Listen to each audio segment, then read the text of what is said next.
So I go down the streets, down to my good friend's house. Tune into the Mean Machine radio show in New Jersey for real talk with no BS. We're real people telling it like it is. Get the raw truth on all things in society, life, and culture. Join us for brutally honest guests, banter, and no-nonsense advice. The Mean Machine radio show, where life gets real. Let's go! Like this. You know, I still haven't figured out if they're saying like this or bite this. I guess it doesn't really matter at this point. Welcome to the Mean Machine radio show. Pop right there in the middle of your naked, steaming eyes on a Monday afternoon right here, September 16th, 2024. Yeah, we've made it here. Who would have thought it would be the middle of September? Here we are. All right, so it says Sons of Sicily on there. This is the Mean Machine radio show, and obviously, you know who I am. I am Gregory Joseph. This is WGAT. We are live, by the way. That was what the link up was. It's not a perfect size right here on satellite radio. Not as big as the other guys, but we have just as big a heart, if not more. So we continue to roll on. We struggle, but we don't quit. Speaking of don't quit, I have a very special guest, a good friend of mine, a fellow Sicilian. So that works out perfectly, I should say. And we're going to get to him in 1 second. He's waiting over in the wings there.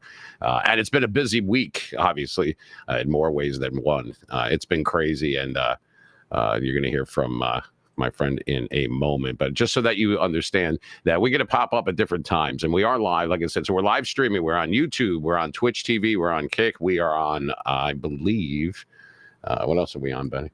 We're on Facebook too. Okay, and Twitter, the artist formerly known, or the X, the artist formerly known as Twitter, I should say. All right, so that's where we are. Yeah, lots of different platforms, and if that's what you want to call them. In any event, if you hear my voice and you hear local at 88.7 FM, that's great. If you're in the New York, New Jersey area, or live 365, you could catch me at the Mean Machine radio show all over the country, Canada, and of course the UK. That's right. You can take me with you wherever you go. Here I am. Anyway, all right. So without any further ado, I'm going to bring in my buddy here. And like I said, we have a bunch of stuff to go over, and we're going to have to take regular station breaks since we are under FCC rule, and we do have to do those. But we're going to get in as much as possible. It's kind of like a fun interview. I'm unscripted. Obviously, I'm unfiltered. For those that don't know me, you're going to get to understand that why they call it the Mean Machine. Like I said, they named the show after me, not the other way around. So in any event, here we go. So let's bring him in. All right. So here he is. Yeah, there he is. Paisan. How you doing, Brulioni? That is Mr. Sal Greco. They named his show after him as well. What's happening, man? My fellow Paisan, my fellow Sicilian. What's going on? That's right. It's above and beyond the Italian thing. It's the Sicilian thing. That's even more rhetoric that we get on a daily basis. You know, it doesn't make headlines, but once in a while, Sal, it actually does. And we're not talking about DMs. We're not talking about errant emails and everything. We're talking smack dab right in the middle, right in your face type of shit. And that's why we're going to say shit, because I don't have anyone bleeping me. They're like, can you self-bleep? I'm like, yeah, I can. If I want to. I don't feel like that. So I can say F-U-K without saying, or backwards, K-F, and then we're good.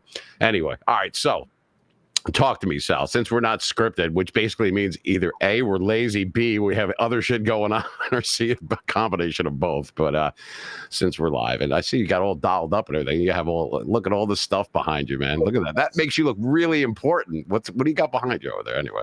It's a wall full of awards. Those are yours? Did you print those yourself? What do you got going on back there, man? Those were handed to me by the police department. Many of them by city council, state senate. Some up there were given to me that I won with they awarded me again in the police department. You know, when you do a lot of work, hard work, you usually get rewarded. Usually, you said. Usually. Yeah, like merit badges and whatever. And well, obviously, you've been on the show when we were just doing like regular music and hanging out and everything. I had to put my regular glasses on because I'm getting old. But yeah, no, I've seen that before. Actually, no, but in all seriousness, it's impressive. Tell for people that don't know that we've been friends for a while and have never seen you on my show or listening right now. They can't see you. Tell them who you are. Obviously, we know that you're Sal Greco. That you know, tell them. Say, you know, I was a cop, or I still am, or go ahead. The floor is yours, Sal. It's all you, man. Okay, so I was a police officer in the NYPD for 14 years. I had an unblemished record. Then obviously you can see I had numerous awards I won, and I don't have anything nefarious on my record, CCRBs, all that stuff. None of that's there. But apparently somebody was irked that I was friends with a controversial figure in Roger Stone, I guess, I like them. Other people like them. Some don't. Apparently, the police department didn't. And they tried to come after me and said I was associating with a quote unquote criminal / felon. They put me through. They? You said they. First of all, you said an department. undesirable figure. Like, I mean, what does that even mean? So they put me through all of that, and then I was found guilty at their little department trial that they had, no matter what kind of defense you put on, and they terminated me. I ended up suing them. We're still in litigation, actually, and but I actually found out kind of what you're hearing right now. Yeah. Across the river there in New Jersey, across the river in New York. You're looking at one of the catalysts for all of that, because I found out about their little shady little nightclub that they all gathered in, and there's a lot more with that. I know you're dying to tell everybody the name of it. Go ahead, man. I know you're dying. Go ahead. Say the it. name of it was called Con Sofrito. Is in the Bronx. Yeah, where's your drum, man? I have other stuff here. What? I don't care. Yeah. It's not quite the same as that. Well, we could do the kids. Yeah. There you go. Is that better? Yeah.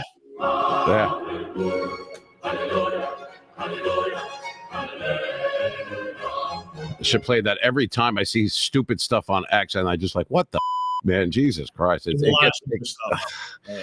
Some people, the only exercise they get is their mouths or their little finger and their the little hearts and plays. Anyway, but continue. Not only is it stupid stuff you see, but a lot of like regurgitated, like I don't know. See, Greg, how does a meme or like a stupid video that you've literally seen this all over the place? How does that get over 1 million views when you're like, this is a 5-second video that I've seen years ago, but today we'll get 1 million views? That will make the guy get monetized. You're wondering, like, what the hell is this?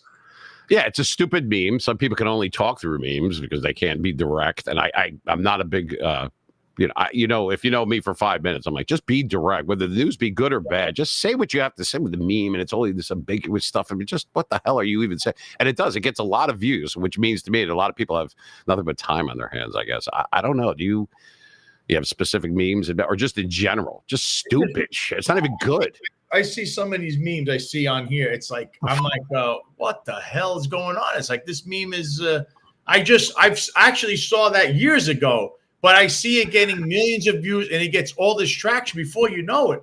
The thing has 5-10 million views on it, and you're like, whoever put this up just became monetized on X, yet they don't really have a following. It's just all memes. That's all I see. Meme. I don't get it. Maybe you want to call me an intellectual. Many other people out there are the same way, but that just doesn't resonate with me. How a meme goes viral it goes viral, and there's stuff that's and it's funny. And as a test, this is a while ago, last year, or maybe it was the very beginning of this year, and I had put a meme, came up in my OneDrive or whatever it was. It was something that I had from like 2007, maybe 2010, something like that. And I just it was funny, or I thought it was. And I was on Facebook, whatever the hell it was. I forgot exactly. And I put it, I don't know if it was on X or if it was on Instagram. I don't remember which one, thank God. And it got so many views, like not like 1 million views or anything, but it got more than like 2,000-3,000 views. I'm like, this shit is old, right? I mean, I guess to some people that had never seen it before, but some of this stuff that you're seeing now, some of it, not all, it's old as hell. Seriously, like it's like more than a decade old. They're like, wow, that's really cool. Thumbs up and a heart and all this other stupid shit. Like, really, man? You done your due diligence. I don't know. But forget about the memes for a second. I don't even care about that. That's for people that have extended lunch periods. I'm talking about the regular stuff that, I mean, I'm going to share my screen because let's get right into it because before we go to our first break, because I saw this and I was like, what, are you kidding me? I'm going to go to your X page. I still call it Twitter. Let's see. Kind of is still Twitter, I guess, right? What's that? I guess a lot of people still call it Twitter. Yeah, it's only been a little over a year. That was August of last year. And I had an account from a while ago, from like 2016. I had it for like 3 years, 4 years. I didn't have a ton. It was maybe like 24,000 when I was doing like sports radio stuff. And I just thought I could get it back, and I screwed it up, and then I had to start all over again at the beginning of 2023. So, I mean, who cares? For some people, That's like all like, if I have all these followers, all these fake friends, like all these, not saying that everybody's like that, because everyone's like, oh my God, what are you saying? I'm just saying that if you have a life, that's fine as a hobby or something in addition to that, whether you're monetized or not. A lot of people don't care about that kind of stuff. But the fact that for some people, it's like their engine, like that's all that matters.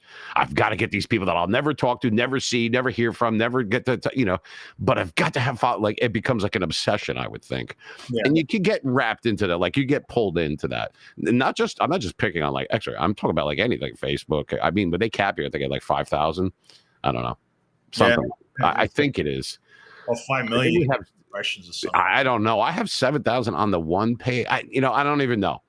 It's like, but you can go. It's like sky's the limit. I think on Instagram, I think I have like 10,000.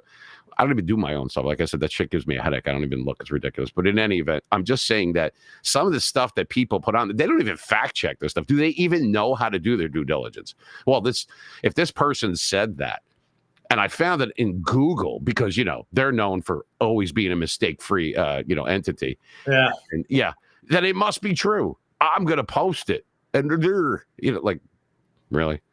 You have nothing. And you ever notice that some people, they have no original thoughts. It's just repost. Like, don't you have anything to say at all other than, check out my space this week? Nobody gives a shit, okay? Because you're doing the same regurgitated, saturated bullshit every week. Nobody cares that the players change, but the game remains the same, does it not? And I'm sorry, I have a problem with that. Now, if that's all I had, I'd be like, all right, I got to make this work. Thank God I don't. But it's just with some of the stuff, not all, not gonna say like some of them, and there's a lot of good people. You got to cipher through it, and it's so like treacherous. It can be toxic, treacherous, and there's a lot of name calling. There's a lot of like people like labels. Oh, Sal is blah blah blah, or Greg is blah blah blah. That must be it. Yay for me. You know what I mean? Like, what are you kidding me? Yep. I wouldn't even give that a second. I don't. It's funny though, because, and it's not just there. It's social media can be, and Chaz Palminteri, I had something on my page. He was being interviewed. I forgot who it was. And he had said, he's like, you're not going to get, everybody's not going to like you. That's true. They didn't like Jesus. They killed him. He was 33 years old. You know what I mean? Like, I'm just saying, he was comparing it with that. He said it could be social media could be a blessing and a absolute nightmare. And it's like some people will believe anything. I have never run into more gullible people in my life than I have in the last 5 years. I mean, I'm public, and a lot of people are not. You are. Being in the public eye is no picnic. It can be, once again, it can be really cool. And you get accolades and people know who you are and everything. And with that, it's always going to come the naysayers. And no matter what you do, you can't be, you know what I mean? If you can walk on water, they'll say, hey, Sal couldn't swim. That's why, like they'll come up with something, the malcontents that are out there. And this is not all negative, but you know what I'm talking about. It's ridiculous. I think sometimes even a guy who thinks he only has like 100 followers or something might be the next big star if they just believed in themselves or wanted to put themselves out there. But it depends. Some people are timid or afraid. I know what you're saying, though, because it could be. Yeah. I mean, look, I've seen myself something I might have said they take out of context or whatever, or they'll try to put me in something I never was involved in, but they just throw you. It happens. It goes either way. But in the end, it's better to be honest and forefront, with people than it is trying to hide things or play in the shadows. That I won't do. I'll be honest with people up front. Yeah, that's what I meant earlier. That's a good point, because alluding to that, meaning you're direct. Yeah. Enough with the around the, well, maybe this with that, and I'll do that, and I'll say this, and then I'll say this behind your back, and then I'm going to. Why? Life is so short, and you hear that every day, I would assume, right? But it really is. Why would you want? Who are you trying to fool? Them? Because you need friends that badly, and you need the validation that bad? Or at the end of the day, you have everybody fooled, right? People online. Great. And then here you are, you're by yourself, and you're going to bed or you're doing whatever. And you've got to stop at some point and think, like, what the hell am I doing? You know what I mean? Good, bad, or indifferent. At least you got to be real. I have people that love me. I'm sure I have people that dislike me. I'm sure you do too. We all do. And thinking you can control that, or, Why would you even bother? People are going to believe what they want to believe in the end, what fits their narrative, not so much the truth. And that sucks because sometimes there might be something that's absolutely true. It could be about me or whoever. And it's like, oh, I don't want to believe that.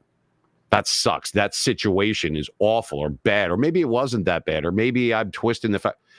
It doesn't fit the narrative. And I'm talking about in the news. I'm not talking about just online. I'm talking about in the news or the stuff that you're dealing with. I mean, unbelievable. Oh, yeah, Sal's our friend and blah, blah, blah. Meanwhile, I still have a couple of knives in my back, man. Trust me. I've been pulling them out one at a time. And you know what? It feels goddamn good. God is good, man. That's your way of getting rid of some of this shit. Just like, anyway, let me, and I mean that too. It's unbelievable. All right. So let me go to your page.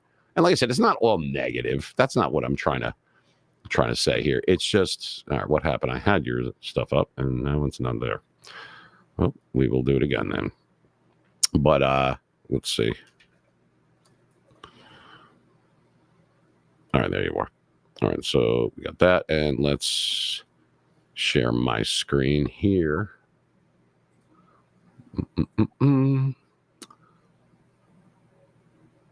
All right, there it is.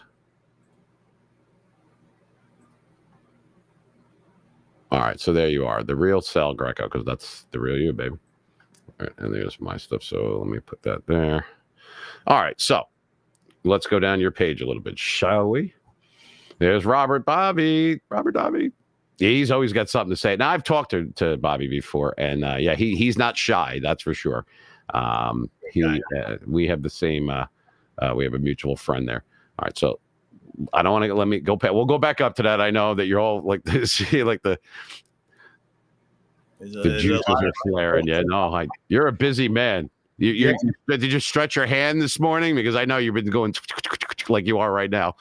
Stuff coming in NYPD things. All right. So let's go to the part where how far do we? And it's sad looking at all this stuff because you had San Gennaro's this week too.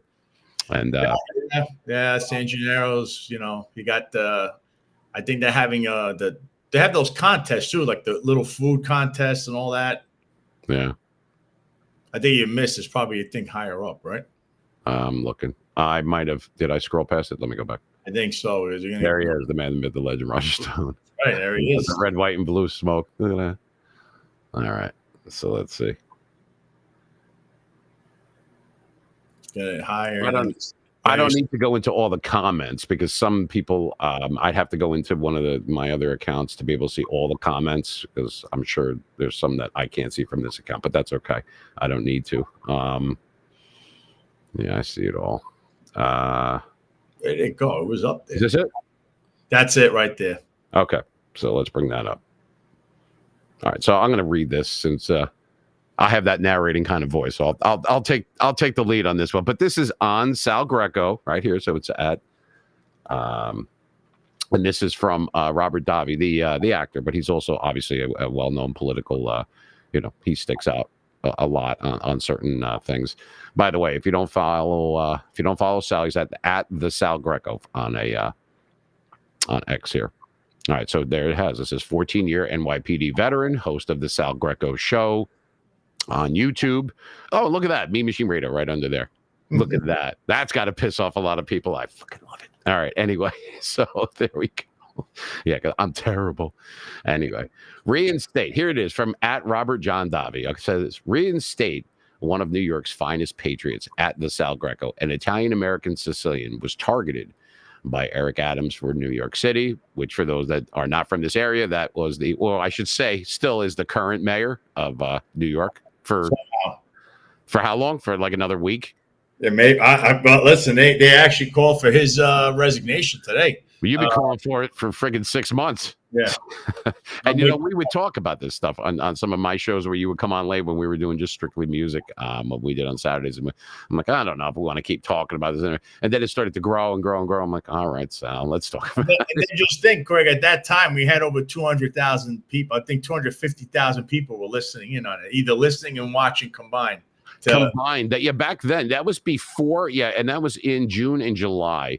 Yeah. And then after they took a shot at Trump, and I've talked about this with other people too, it seemed like everything kind of died down a little bit. But it's the summer. I mean, the summer is going to be like that. So you're going to we're going to start to go and scale back up again.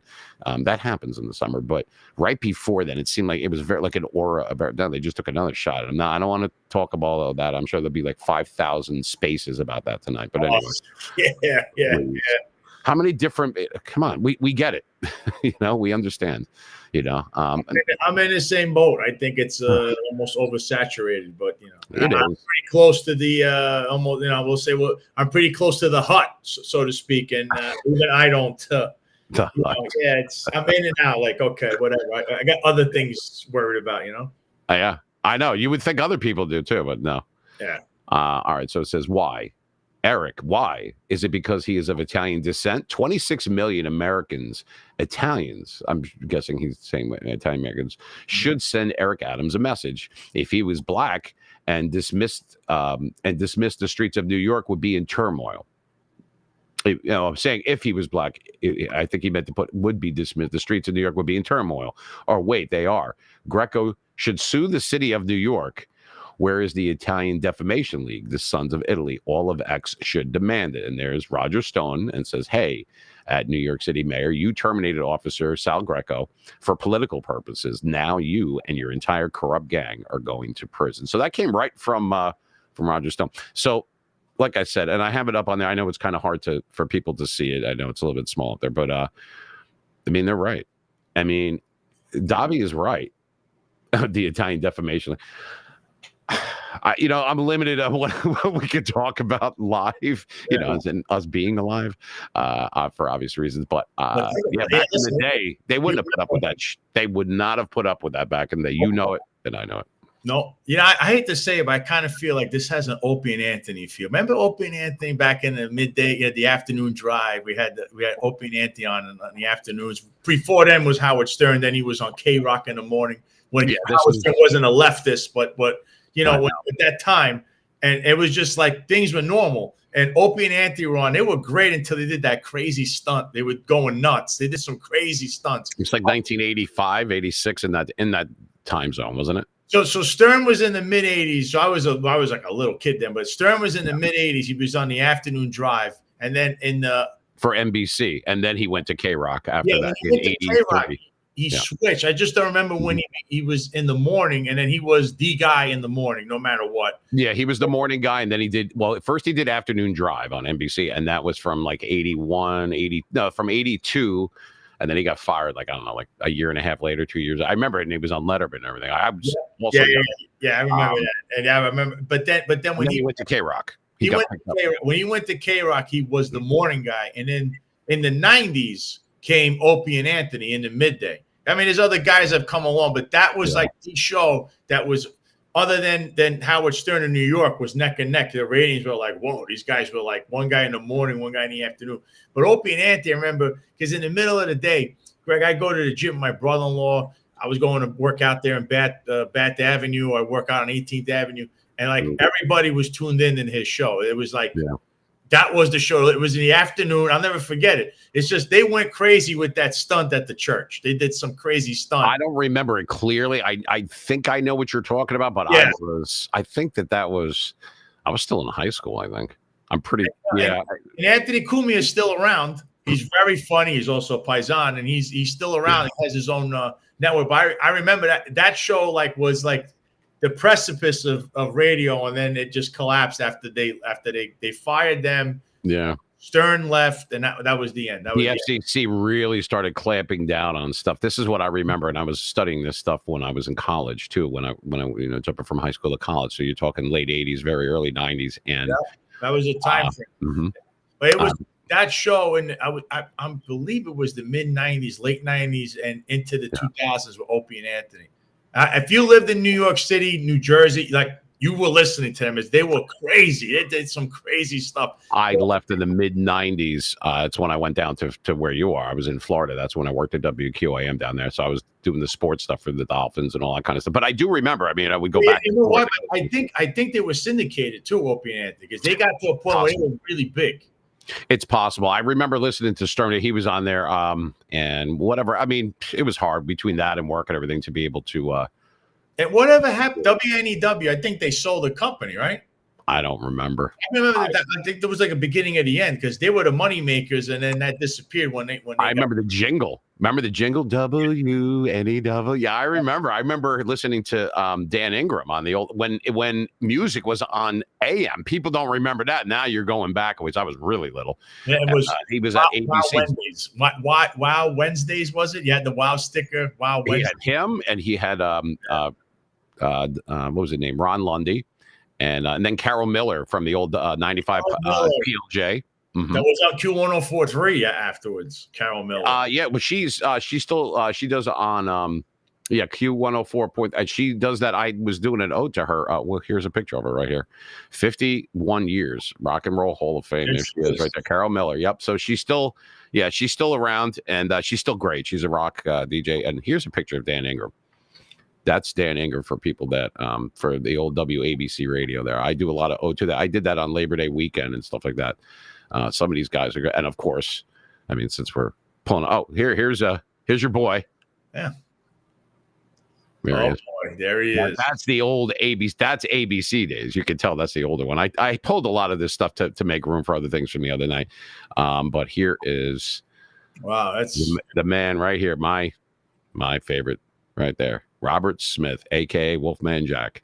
Wolfman Jack, yep. Yep, that was my favorite because I heard him. That's what made me want to be a DJ. I heard him, and I heard Casey Kasem and stuff. I'm like, wow, these guys are great. I want to do that. Casey Kasem, man. I used to, every Sunday morning, before I used to be one that, go to church all the time on Sunday. Yeah. But when I was a kid growing up, that was one of the things I wanted to hear, the top 40. While Casey Kasem, yep.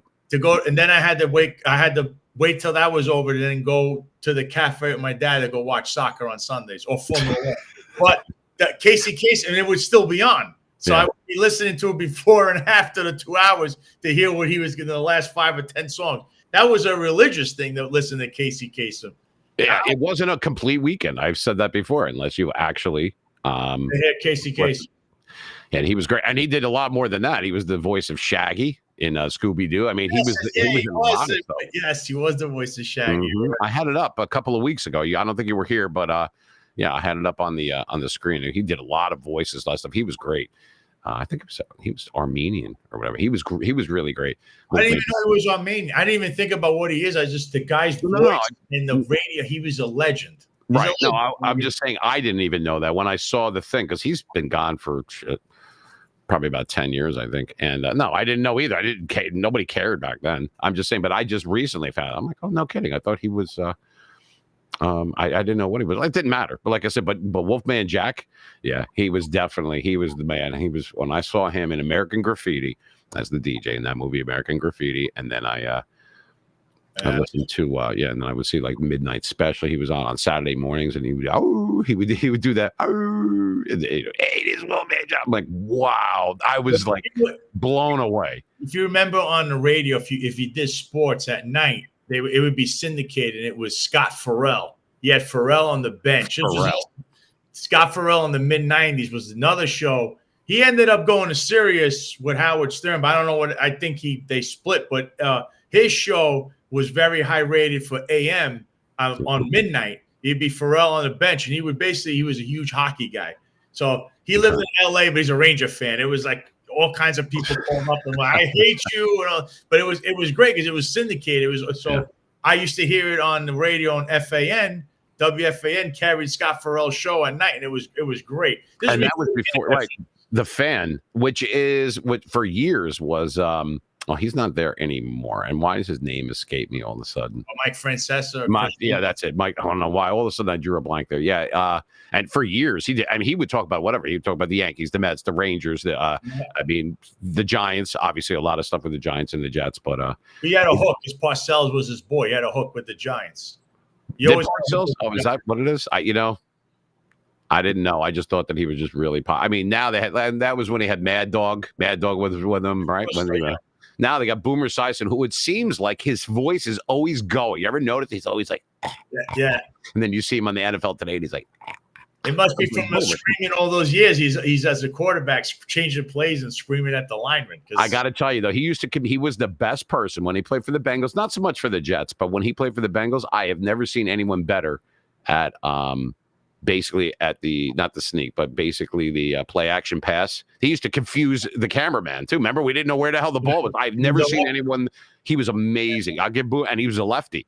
Him. Who else was a lefty? Steve Young. Yeah. Anyway, all right. So, well, there's your page. There's your YouTube page, which is the Sal Greco Show. For those that are watching on there, for those that are listening in on 88.7, you can't see it, but I'm going to let you know. So there it is, the Sal Greco Show, and you've got some stuff up there. Sicilian American fitness enthusiast, food connoisseur. Oh, we're going to get into that. We're talking about mozzarella. You see, we thought we were going to, we used to call you the big gabagool. I remember that. All right. So here's your links. We did that. I did. It was fun. We're still going to do that. We've been talking about doing this for a while. So, all right. So there you go. So there's your links right there. Instagram at the Sal Greco. And of course, Twitter.com still has it as X as the Sal Greco, which people can follow you on there.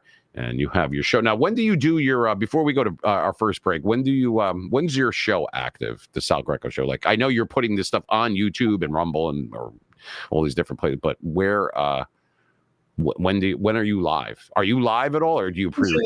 I can't do this live because I can't figure out how to make, like, I have to do it live all over the platforms. And I need the right, you know, I'm talking about, you need the right program to be able to scroll the articles. And it'd be great if I could play one of these idiots doing their press conference and I'm standing there side by side and I'm able to talk to the guy in person, you know, like right on time. Because they had one of these today, which was brutal. I was right. I'm gonna prove that in the next show. So I like to do it though, and I do is I film the shows and I like to put them up either like in the morning.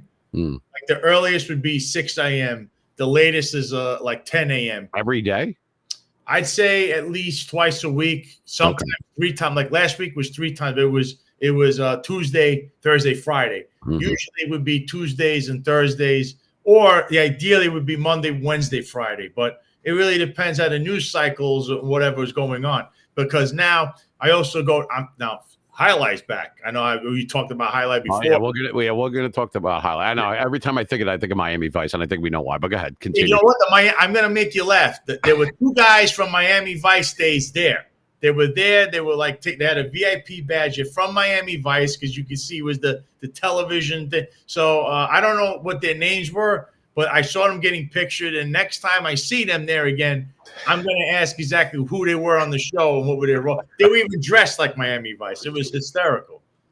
That was a good show. I remember. I mean, even the reruns were better than whatever the hell was on. Of course, now he was driving a Ferrari. Now, if that was in New York City and you're a cop driving a Ferrari, you'd be arrested because you got to be part of this corruption ring with Eric Adams. Who drives Ferrari as a cop now? And I know where you're going at because I saw some of the pictures from earlier. I saw like, can somebody tell me why this person is driving this and why the chief is driving that? Or what was it? One guy had a Rolls Royce, whatever. I saw. So you're a fire. You know, listen, having a conniption right now. You can't do it in your face. You can be retired and then that's fine. But if while you're working, you're doing this, the taxpayers are going to lose their mind saying, how is this guy driving around in basically a house while I can't afford groceries? Something is wrong here. And you're right. Usually most of the time there's going to be something wrong because you're just a city official.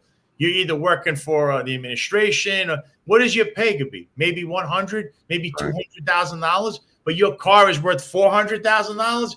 You got to factor in there's mortgages, there's children. How is this guy affording that car? And he's driving to work with it, with the plaque in the front. That's a slap in the face to a taxpayer. It's only going to open up. They're going to be making complaints on it. It's not worth it. It's just not worth it. That's like throwing it right in your face. There are people that can't even, they're having a hard time putting food on the table on just every other day. Or, I mean, it's expensive as hell. I mean, I don't know what it is in Florida. I was down there for like 16 something years, but I remember.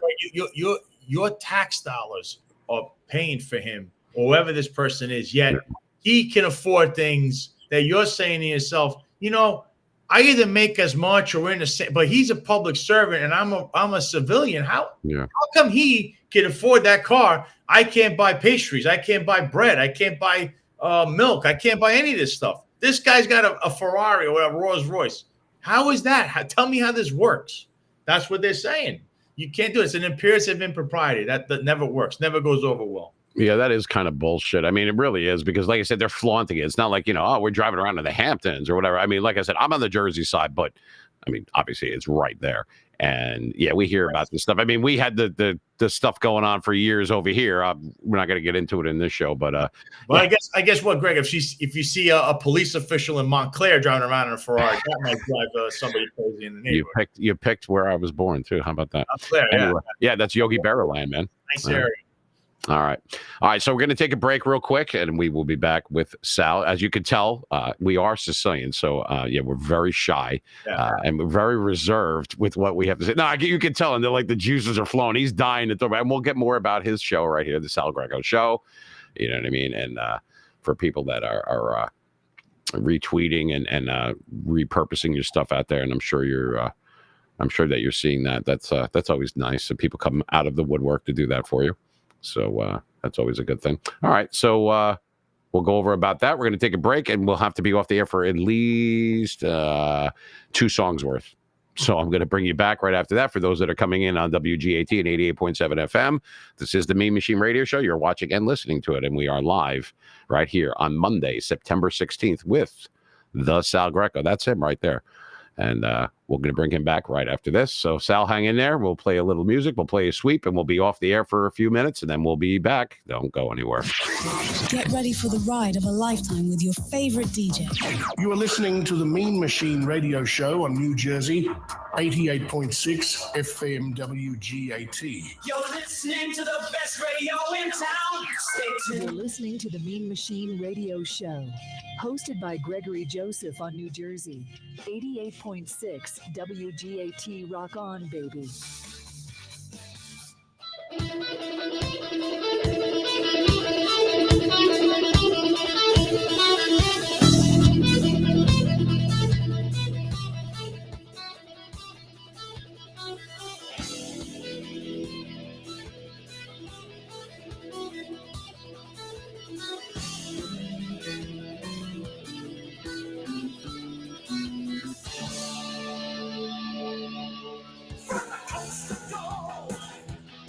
Across the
time, always searching for those wasted years. Face up, make your stand, and realize you're living in the golden years. So understand, don't waste your time always searching for those wasted years. Face up, make it stand, and realize you're living in the golden years.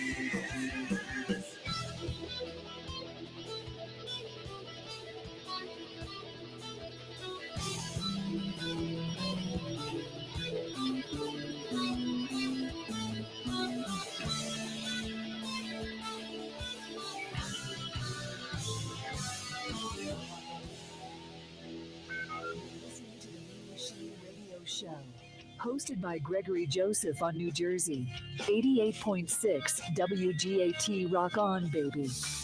You're listening to the best radio in the universe. Non-stop music. All day long. You are listening to New Jersey's badass radio legend, Gregory Joseph on New Jersey 88.7 WGAT Rock On, baby. Baby, I've always hated that one. I don't get to choose them, but I mean, it is what it is. But anyway, all right. So we're back, 88.7 FM. We are live right here with Sal Greco at the Sal Greco. I mean, that's who he is. And my fellow paisan right here. So we got Sal Greco at the Sal Greco. So what are you trying to say? I guess you're Sal. So you have, and we had your, what do you call it on here? We had the YouTube page. I'll share it again for everybody. I make a reference to one thing I told you. If you look at Greg, if you look at the studio, now you notice it's 4 p.m. Eastern. If you watch the show at night, you'll notice that it's darker. So he actually, the look is perfect because in the daytime it's more lighter and cheerful, and at night it's darker with a lot more lights, and it's almost like it's like purple and blue in there. It looks great. I don't know if anybody actually, you have to follow Greg and watch all the shows. You'll see what I'm talking about. You're talking about, I was going to say, where's Sicily? When the hell are we cheerful? I'm like, that's a lie. It's cheerful. It's brighter. Right? At night, it's like it's blue, it's purple, it's great. It's like all kinds. It's great coloring. He's got the whole. You're talking about the backgrounds. Yeah, I around with that stuff a lot. Yeah, well, I mean, there's only so much that I can do on there. I don't like to make it too artsy fartsy. It's not really my thing, but yeah, I mean, it's daytime. You like 4 p.m. and it looks great when it's 8 p.m. That's what I'm trying to tell you. Thank you. I appreciate it. That's yeah. Well, I don't think it's gloomy at night. I mean, daytime is one thing, but I don't know. And I do. I'm not going to lie. I have not the watch I have on, but I have several. And one of the watches I have, I cannot figure out for the life of me. I even went online. That's what we do nowadays, right? Mm-hmm. Trying to figure out how to get the damn thing it's been screwed up since daylight savings time. So the way I am, all my watches, everything's fine and everything, it's all done and quartz and everything. But that one, I just can't because it's a digital one. It was not cheap either. And I have it. It's like, oh, it's great if I go 500 leagues under the sea or whatever, but I can't get the goddamn thing to work. I'm like, what the good is this friggin' thing anyway? So I just wait till October and then it writes itself. And I don't think, well, I'm sure people do that, but I'm like, this thing has been absolutely since April, and I'm like, I can't get this shit right. So I'm like, oh, but anyway, that's I don't know where I'm going with that, but anyway, but I appreciate the compliment, but it's all right. So what do we got going on here? Because do you think that, well, it's like when I was in Florida for all those years, they'd be like, oh, where are you from? Oh, you're from New York. Oh, you're from New York. Like, it's people don't understand, even though on a map, see, if you're not from here, you don't get it as far as that's concerned, and many other things. But just because we're close, like I get to the Lincoln Tunnel in 15, maybe 20 minutes, not even, because we're in Essex County. So it's not far for me at all. I could get to the Holland Tunnel, Pulaski Skyway, AKA Death Trap City. I could get to that probably 15, 20 minutes, depending on traffic. People don't understand that even though it's close on a map. All right, so on a map, like, oh, okay, it's only 3 centimeters away from it. the traffic, especially midday, you could forget about it. It's not going to happen. You're not going. You better plan. I've had people that leave in the morning, and they get back when it's darker. Like, I can't believe it took so long. I only went there to do one thing and came back. Right, because it's nothing to do with the distance. It's the circumference. It's it's already bottled up. It's never not been like that since I was a little kid. But for people that don't understand, if you're in Florida, they go, "Oh, you're from New York." No, it's not the same. Someone from North Jersey, which is where I am, it's not the same as Staten Island. It's not the same as Long Island or Manhattan or Queens or the Bronx or any of that. Where were you a cop, Sal? Tell people where you were. I worked, and the final days I was in Manhattan. I actually did have to work in the Bronx. That wasn't my choice. They were pre-punishing me before they punished me, and then they terminated me. I was in Manhattan. Yeah. From Manhattan, I also worked in Queens. I lived in Staten Island, but I never worked there. And obviously I worked in Brooklyn South for basically almost 10 years. I worked in Crown Heights and then Coney Island. Coney Island. So basically you had to learn Russian because that's all Russian down there. Coney Island is it used to be a great place. Now they took a vicious woman, got raped there by some illegal immigrant couple of weeks ago. But usually Coney Island is a place where everything is there. Everything is in Coney Island. There's nothing that's not in Coney Island. And it's at the very edge of Brooklyn. It's at the final point there in Coney Island. So right. I loved working there. I thought my time in Crown Heights was good as well. It was like, you work in what was an older Brooklyn, let's say, where the Brooklyn Dodgers used to play. It was, you saw a little bit of history. You dealt with the Lubavitch community, which was the Jewish community. And you also had a lot of African Americans there, but predominantly from Haitian or Jamaican. So you got a little bit of everything. I got thrown into these situations, and you meet all new people, and it's like, it's great. How did they treat you when you were down there? Like, this is prior to all the unrest and everything that we remember from 4 years ago, which was absolutely disgusting. I remember having a lot of law enforcement in my family, past and present. I found it I detest that stuff, but not talk about that. We'll talk about that another time if you want. But how was it when you were there? So you were 14 years all the way in before this happened. What? It's been 2 years since. 2 years now. It's been 2 years. Okay. Well, Crown Heights, I got to tell you that if you didn't get respect, if they didn't respect you in the street, they knew there was going to be a price to pay. I'm not saying we were heavy-handed, but listen, there was a lot of thugs sometimes in the street that did a lot of stupid things.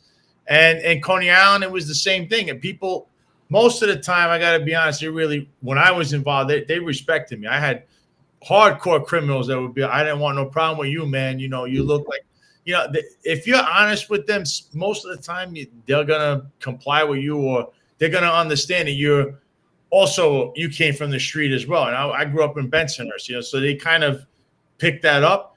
But in today's policing, that respect is out the window. Nobody respects police. It's criminal first, and it can't be that way. But and that comes from up above. Not to interrupt you, but that has nothing to do with the boots on the ground or the rank and file, I should say. In my opinion, that comes from the ivory tower. That comes from those guys, and of course the ivory tower. When you have certain police officials, they're executives per se, and you're all partying at this seedy, shady place together and doing God knows what, that's not a good look either, because you're telling a rank and file that basically if you're not in that club, you're not going to be taken care of, which is what the police department, the NYPD, became. And it's chaotic now because this is no secret. It's just now the feds are doing something about it, which you didn't know if they were the whole time. It's just the way things work. You just try to do your job. And the main thing is usually community policing. That's how we grew up. Remember, I was, where you grew up, when I grew up, we're in an Italian neighborhood. Everybody knows each other, right? So I try to bring that approach to where you police.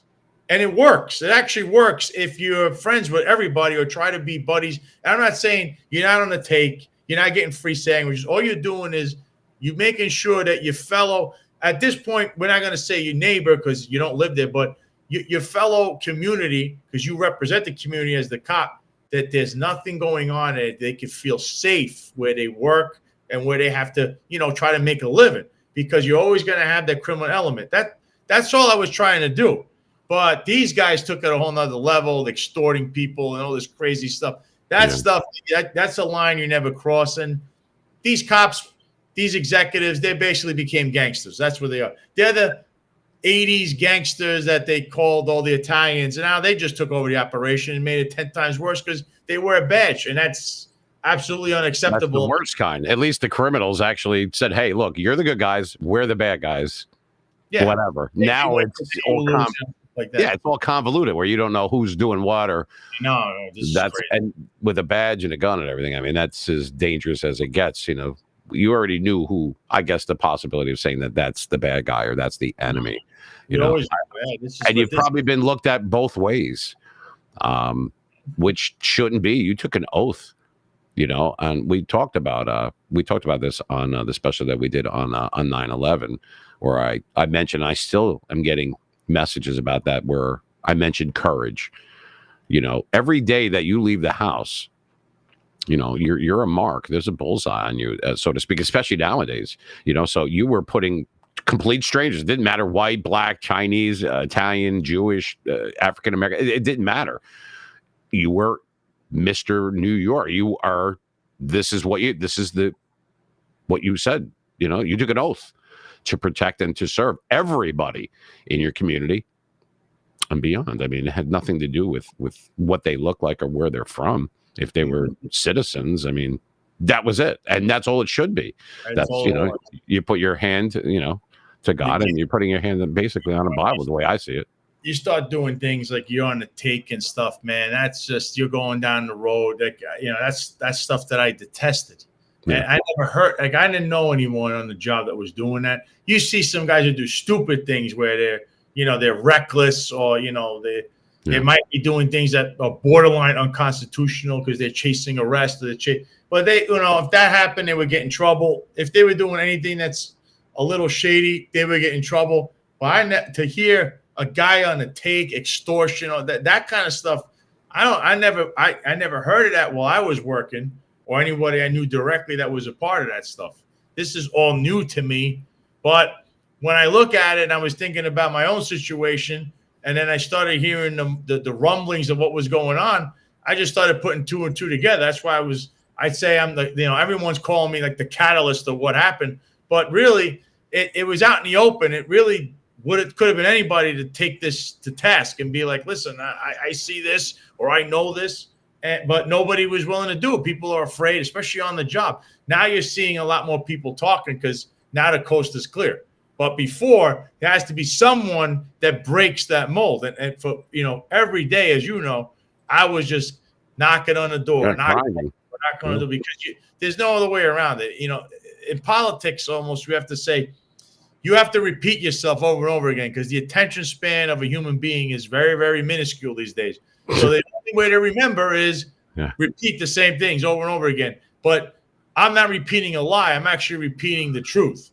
So it's going to take a little longer, but eventually it'll get in your head. So now when you hear the name Con Sofrito, you know exactly what comes to you. You're going to see it. You see them dancing. No. You're going to see that. You see all the clowns dancing. God knows what was good. You got the criminal, the mob associate over there. You got all these things going on, and that's all you're seeing now. But it took forever to get that in your head because initially, if somebody came to me and said that, you and I are going to say, oh, yeah, you know, oh, my God, is that true? And once you find out, you'll say, yeah, but these guys, some guys won't, even if the truth is in their face, they don't believe you. They're like, they're in denial until it's repeated in your head over and over again. You go, okay. And it takes months. And then finally, yeah, you're right. That place, yeah. I said that 5 months ago, but you were just in denial. You were just shaking your head over and over again. Short attention spans. Yeah, like out as a gnat. Like when they skid, like 1, 2, 3, 4, and that's it. Yeah. Yay, I'm a social media influencer. Really? And what are they, gnats? Because that's pretty, and it is. It's stupid. Like so many of those guys you're talking about. So many that say back the blue or this stuff, or I'm a big Trumper. Their silence was deafening. Nobody was. They basically holding the bag. They left me holding the bag and said, "To hell with him. We don't even believe him or trust him." Now they want to. A lot of them trying to come back around. But listen, at this point, that train took off. I've been doing this for so long with just a small amount of people, and now whoever was with me is going to continue because obviously we knew what was going on, and everybody else was trying to play catch up. But when I was waving that white flag, they all stayed over there. They stuck in Trump world, the Biden world, the Harris.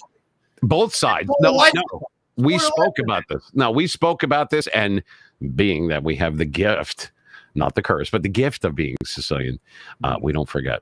So you'll remember, like, when you needed friends the most, and I know how that feels, and they desert you, or they make stuff up about you, or leave you holding the bag, like you said. This is what we're talking about right now. You're not going to forget that, because now eventually they'll be like, oh, well, everybody wants to be near a winner or someone that's on the way up, and that's human nature, I guess. But we have and when I say we, meaning us, and probably a lot of people like us, especially if you're East Coast, you don't forget that. All of a sudden they'll clamor for this, or start like you have. All of a sudden people crawling up your ass, reposting your stuff out of nowhere. Gee, really? Right. Why don't you put a red magic marker and circle it before you send it? You know what I mean? It's like, give me a break. It's so obvious, and it's sad that it's got to be that way. Okay. Anyway, well, that was like your New York thing. I was waiting for this because I'm waiting for. Go ahead. You want to say it, so I'll give you. I found the other drum roll. You could do your Con Frito thing. Ready? Con Frito. It's not like the rattlesnake one that you had, but that's another thing too is I try to bring like a little bit of entertainment with that, because another thing is if you just say Conza Frito, nobody cares. But if you say it in an entertaining way, like Conza Frito, you're gonna remember that. That's simple. That you have to also make it entertaining, because people love to be entertained. I don't know why. Some people, they say politics is boring, or law enforcement too. That stuff can be boring when you hear them just say, yeah, the right to remain silent, blah, blah, blah. You're like, oh. But if you say it in an entertaining way. Oh, you mean Miranda? Oh, yeah, you mean Miranda, like you have the right for. Yeah. That's it. I know I can be immature, but at least I admit it. At least I'm direct. I'm not going to give you a meme. I'll tell you, hey, you know what I mean? This is bullshit, or. Yeah, you see these crazy arrests or incidents on those body cameras. People only remember when they say or do crazy stuff. They don't remember a guy that does his job as like a routine almost, right. And you're like, this is boring. You click it right off. I know how people are. Their attention spans, again, is like that. Very small. Oh, Sal, we were with you the whole time. Go f yourself. You know what I mean? We already know. Yeah, all of a sudden, oh, go and check this out. Get the out of here. You know what I mean? Where were you before when you were talking behind you know what I mean? And it's not just online, it's everywhere, and it's sad that it seems like it's declining that way. Whether the news be good or bad, I was always direct, and there's no labels and stuff. You didn't have a label either. Oh, well, Sal's Sicilian or Greg is Sicilian, so we must be in the that kind of thing. I mean, give me a break. You know what I mean? That's not always the case. I was waiting for you to say something. Save me here. I'm saying I get it. People like to assume and all that other stuff, but I'm just telling you, most of the time the attention spans are small, and that's what kind of led to all this stuff. And again, I try to make it a little entertaining, because that's what garners eyeballs. People need to think of it. Yeah. But if you don't, then people just say, "Oh, it's just a nightclub. It's just this. It's all more." Right, and they dismiss it, just like they have with and I like when people buy. I'm sorry, Grandma. May she rest in peace. For people that buy sauce, we'll call it that, in a jar, and they have the Rayos thing. Like, ooh, this is authentic. Yeah, this is where John Gotti sat, and that's where the Albanians took over. First of all, make your own. Stop being so goddamn lazy, number one. Number two, yes, we do eat at 2:00 on Sunday. Sorry. So, and I went on with this one girl, and it was during high school, I remember, and they're like, oh, okay, well, they invited me over. And I'm sure you've run into this, is the funny part of the show, by the way. And she was like, all right, so you can come over for dinner. We're going to have dinner like 8:00 on Sunday. I'm like, what are you talking about? 8:00? Should be on my third artichoke by then. That's when you go from the hot to the cold antipods. You know what I mean? They make 8:00. That's crazy, right? I'm stealing meatballs the night before. You know what I mean? If there's a thing that says "do not touch" in the refrigerator, and that's like the one where there's none left because they just threw it in there because they know everybody was going to the pre stuff. The reason I laugh about this is because we have certain customs and things, but you know what? I miss that kind of stuff, because the glue to at least my family And they're all departed now. They're gone. And but it was a lot of fun. And when I made it from the kids' table to the big boys' table to the adult table, that was like a big day, man. I was like, remember that? That was like a big deal for me. It was. See this? We also talk about food. Food is a big thing with us. It's the same thing with me. My show is not just police corruption. It's a big part of it because, I like to touch up on that stuff, but I also touch up on food, on sports. There's more to life than just, one thing or another, whether it's politics or corruption. These are things we like to get, I like to put in your face because you're right. Corruption and let's say politics local does affect your life. But you know what also affects your life? Food, sports, entertainment. Because you can't just you nailed on 2 out of 3 of them. I remember, and I did a video on this, like, I think it was back in February, but I was told back in the 80s, they said food, transportation, and entertainment. Greg, get in one or all of those things, you'll always have a job. So I learned how to cook. I've cooked in restaurants. I've cooked in, my family's places and the bakeries or whatever it was, or different places. Well, a lot of DJs, you work during the week and you do that. You're not making tons of money. You don't get into radio or DJing for that. It's a labor of love, or it should be. Yeah. So you had that. Transportation, obviously. I have a logistics degree and everything. So I did that part of it. And entertainment. That's what the hell we're doing right now.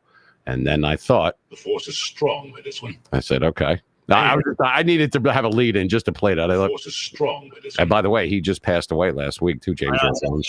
Darth Vader's really dead now.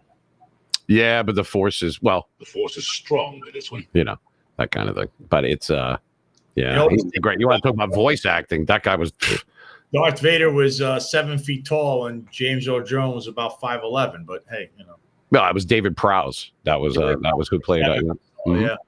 All right, so. Yeah, and we will, because I'll tell you what, corruption, bullshit, fake people, faux friends, all these type of things.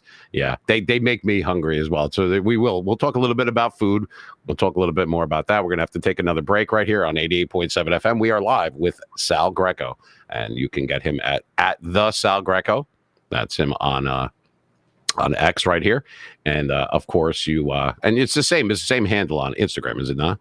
Yeah, same thing. I also have Truth Social. It's at head of the table, but Truth Social seems to be the audience to one person. I don't see it. Like, there's never been any traction for years. I've just had the same amount of people that follow me and text me or whatever. Yeah. We spoke about that that was that last week or whatever. Yeah, it's I know what you're going to say. It's cool. I get it. The same kind of thing with Rumble. There's like a certain slant to it, if you want to call it that. And Greg, I'm actually on Rumble, and it's the ratio is ridiculous from the YouTube to Rumble. It's no comparison. How much bigger I am on YouTube than Rumble, where it's like. Yeah. I thought I was this big. They want to call me some conservative, whatever, but you don't see anything. It's about labels again. Remember, you're labeled, whether it's negative connotation or mainstream, or we have to put a label on you. Greg is this way, so we're going to call him this name or that name, or Sal is this way, so he's this or that. And instead of the self-awareness that a lot of these people should have, instead of that, let me point the fingers. You're toxic. Stop it. Stop. That's not even true. But like I said, people are groomed. You got to take care of your own mental health. You know what I mean? You got to cut that shit loose. If you and I've said this to people before, and this is my opinion, but I back it with educated thoughts. I truly believe that if, when you're people, they're throwing labels and everything, take care of yourself first. Don't worry about it. Those are the weakest kind of people. Just take care of your own stuff. Stop pointing fingers and this and that and getting validated. It doesn't matter. Nobody's tougher on me than me. No one's tougher on Sal than Sal. You know what I mean? That's the way I was brought up. You know what I mean? And I know I'm not perfect. And if you could get 1% better every day, that's fine. But it's that self-awareness that people lack, in my opinion. You know what I mean? They're not perfect, but they'll say, well, I'm not perfect, but you're this and you're that and you're that. But enough with the day. Whatever happened to sticks and stones? Whatever happened to giving somebody a second chance? Whatever happened to not reading a book by its cover? Whatever happened to that? Did that fall away with the old school stuff? Because that was the way that you and I'm a little bit older than you. I understand that, but it's that old school way of thinking. I miss that. That's the way I taught my kids. That's the way that I was taught, and then I I don't know what's going on. I don't know what happened. Like all of a sudden I woke up and I was like, what the hell just happened? Make fun of the 80s and putting my stuff on tapes and everything. Let me tell you something. I didn't have those kind of problems back then. I didn't have the agita that I have now. For those that don't know, what you tell people what agita is before we go to break.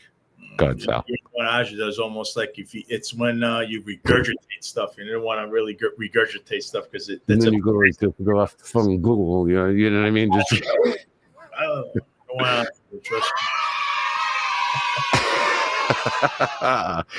yeah, I get the mood. It is what it is. But we have there's a lot of people coming in on local link that are actually listening right now. So there's our Monday.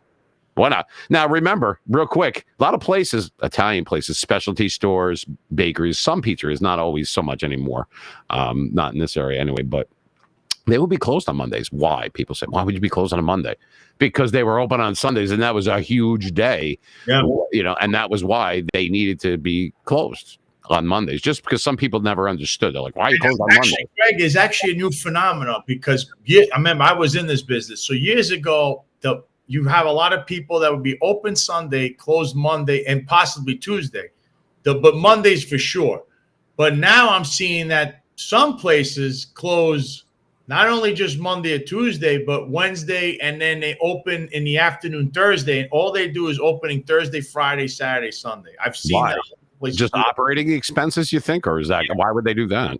I think maybe if it's not that they consider like staff might be a problem paying the staff because there's too many days where there's not really much business. Maybe keeping the lights on for the other days because basically you're just working 4 days a week, but you might work really hard because it's afternoon until the late night. So I know Dave Portnoy, who's not Italian by the way, I know. He says that if a pizzeria is open late, it's usually not good. I don't know where he comes from. I think he comes from Boston, where the people are, and I have no idea why is he. He was at my favorite pizzeria, which is Ralph's in Nutley, and I go there all the time. I've been going there since I was 8 years old. Why is he even? And he got the name of the goddamn place wrong. I already did a reaction video, if that's what you want to call it. I mean, do I think he's a bad person? No, but why is he qualified? I have more Italian in my little, than you know what I mean. Than I don't know why did they bleep me on that. I wasn't going to say. I was talking about my finger. Yeah, but they just constantly bleep me. But what he says is not necessarily true. A place that's open late might be open late because it generates a huge crowd. Not to knock the guys in the pizza. Maybe that pizza, you're trying to make everything to be like John's or Bleeker's, where everybody has a different style. Every oven's different. Bleecker Street, downtown. It's different, or New Haven style is different. But let's say the New Haven pizzeria. This is the bottom line for people. How much money can they make operating the extra 3 hours from 11 p.m. to 2 in the morning? Is it worth their while? Obviously, it's not going to be worth their while on a Monday night or a Tuesday night or a Wednesday night, but they might make a lot of money on Thursday, Friday, Saturdays. He doesn't get that because he's stuck in the gambling world of sports. He doesn't understand that business. Barstool, it's all clickbait, a lot of that stuff. Like I said, he does a lot of for charity. We do, but he does even more. I mean, he's obviously a lot bigger, and there's nothing to. I mean, I'm not claiming that he's a bad guy because there's always somebody with a good heart does it, but he doesn't know what the hell he's talking about. He should be doing like crab sandwiches or whatever the hell they eat. What do they eat up there? New England clams. He gave Dave Portnoy gave ratings to places that I'm sitting there going, even the rating, I usually kill a business. That's my thing. You see me kind of do it, and I'm always cheerful about the place because no matter what, pizza's like sex. Even when it's bad, it's still pretty good. So it's even when it's cold, like the women in my life, it's still pretty good. No, I'm kidding. But I don't understand why he's got to, this is a 3.8 and this is a 5.8. And then what he said, he could either make or break a business. I don't think that's fair either. I don't know why they even listen. No, listen, and people listen because it's online, so it's got to be accurate. Are you kidding me? What is wrong with some people? But what I'm saying is now the only reason I allowed him even out of the friggin' I was in the same area as he was is because he gave it like an 8.9 or 9. I'm like, okay. And then I'm like, wait a minute, what the am I doing? What does he know? And then he was at one up in Pine Brook, and I mean, I guess, and then the rules don't make any sense. He goes, oh, okay, Frankie, that's his cameraman. That's his lackey. He goes, okay, Frankie, you know the rules, 1 bite. Then he has like 15 bites. So what the hell are rules that he's talking about? It doesn't make any sense. All right, we have to go to break. The guy's already pissed off that I didn't go to one. So anyway, we're 88 points. A slice of pizza. Let's get him one. Well, we're going to do our world tour. We're going to, I don't know about world tour, but we're going to, and they ranked Italian neighborhoods and everything. And people think, oh, it's New York. New York's not even in the top 6, if you can believe that. Jersey's not even the top one. What is it? Was it Connecticut? I think it was Connecticut, which I couldn't believe. Then I think it was like Providence, and then Jersey was 3rd. And then the town that they said had the highest amount, which I don't know how they gauge it. What, we have to be playing cards outside the place for them to know, oh, okay, it must be. What the hell is that? Oh, is that? Here in, I mean, I don't help the stereotype, with the. But it doesn't matter. I'd like to keep breathing, but it's just, I don't know where they come up. Like, how do they gauge that? Who does a census? Who's playing cards outside, Greg? That's Let me go look on my next break, and if I'm limping on the way back in, that's because it's football season. No, I'm only kidding. All right, so before I get into more trouble, which I'm always in trouble, and I don't even mean to be. I'm drawn to it, or it's drawn to me. 88.7 FM. We're here live with Sal Greco. So we're gonna have some more fun. We'll talk about food, folks, and fun. Yes, that's right, and none of that stuff. And we don't. I don't even know why we even devoted any time to that month. But anyway. We'll talk about it. We could do that. We could go around and be like, and you said, I'm always cheerful. You know why? Because we know that we're eating either way. They don't get it. Like you said, even if it sucks, it's still pretty good. And I don't even I like stale cheese noodles. So what the hell do I know? Anyway, we're at WGAT. You're listening and watching the Mean Machine Radio Show right here live from the great state of New Jersey. How you doing? All right, so we're going to play a little music. We're going to go off for a couple of minutes, and then we will be back. So we're glad that you're with us. It's something a little bit different today, and why not? Are you ready for your host? Here he is. You're listening to the Mean Machine Radio Show, hosted by DJ Gregory Joseph on New Jersey 88 WGIT.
But that was yesterday.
All your weight, it falls on me, it brings me down. And all your weight, it falls on me, it falls on me.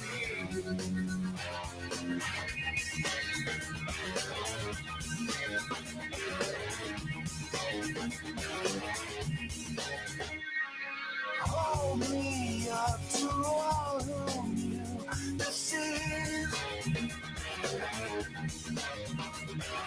Promises you break, you still believe.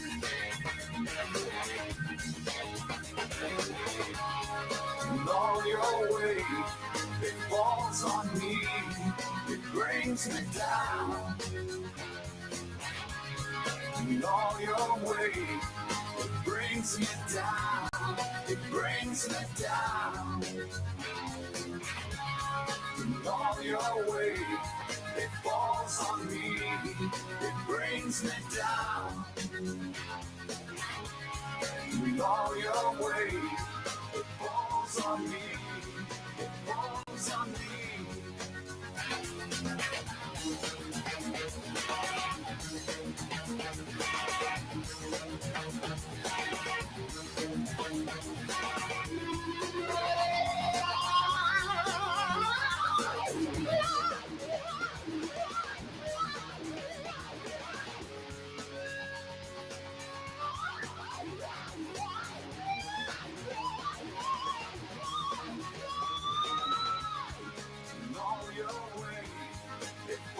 On me, it brings me down.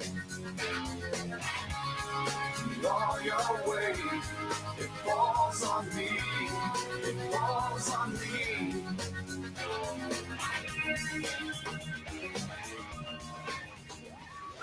Discover the ultimate society and culture experience on the Mean Machine Radio Show.